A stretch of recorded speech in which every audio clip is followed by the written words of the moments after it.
ঈদ উল ফিতরকে সামনে রেখে নারায়ণগঞ্জের মহাসড়কগুলোতে বেড়েছে যাত্রীদের চাপ। তবে উল্টো চিত্র লঞ্চ টার্মিনালে। যাত্রী সংকটে বিপাকে লঞ্চ মালিকেরা। পদ্মা সেতু সহ বিভিন্ন সড়ক উন্নয়নের কারণে নৌপথে যাত্রী চাপ কমেছে বলে জানিয়েছেন সংশ্লিষ্টরা। মোহাম্মদ কামাল হোসেনের রিপোর্ট জানাচ্ছেন সুলতানা মরিয়ম।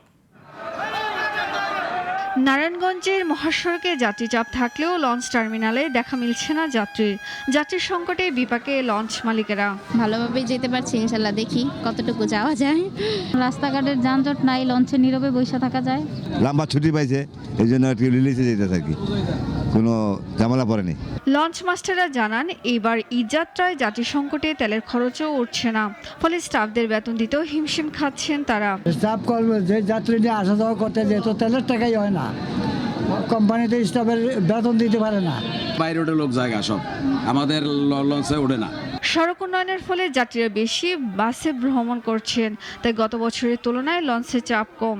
তবে নিরাপত্তার সব প্রস্তুতি নেওয়া হয়েছে বলে জানান এই কর্মকর্তা। পদ্মা সেতু হওয়ার কারণে ওই দক্ষিণাঞ্চলের যে যাত্রী বা চাঁদপুর অঞ্চলের যে যাত্রীগুলো আছে, এরা স্বাভাবিকই রোডটা প্রেফার করতেছে, কারণ হচ্ছে ওরা দ্রুত যেতে পারে। যাত্রী সংকটে লঞ্চ চলাচল থাকলেও নেই ঈদের আমেজ। সংশ্লিষ্টরা বলছেন, নিরাপত্তা নিশ্চিত থাকলেও যাত্রী কমার এই প্রবণতা লঞ্চ মালিকদের জন্য বড় সংকট তৈরি করছে। সুলতানা মরিয়ম, নাগরিক। ওয়ালটন আবারও মিলিনিয়ার অফারে ওয়ালটন ফ্রিজ কিনে আপনিও হয়ে যেতে পারেন মিলিয়নিয়ার।